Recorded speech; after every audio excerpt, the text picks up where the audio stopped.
তোমরা মুশরিক, যতক্ষণ ঈমান গ্রহণ না করবা ততক্ষণ নাপাক। এই নাপাক অবস্থায় আমাদের রবের পবিত্র কালাম স্পর্শ করতে পারবা না। ওমর কয়, ফাতেমা ঠিক আছে স্পর্শ করব না, শুনতে পারবো কিনা? কয় হ্যাঁ শুনতে পারবা। কয় তাহলে আমাকে একটু তেলাওয়াত করে শোনা।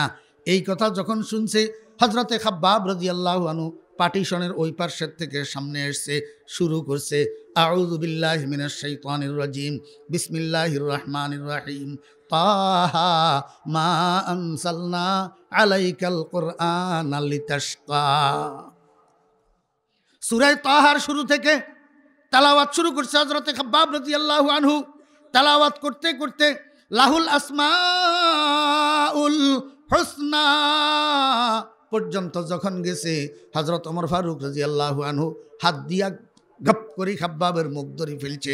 ও খাব্বাব, বন্ধ করো তোমার তেলাওয়াত।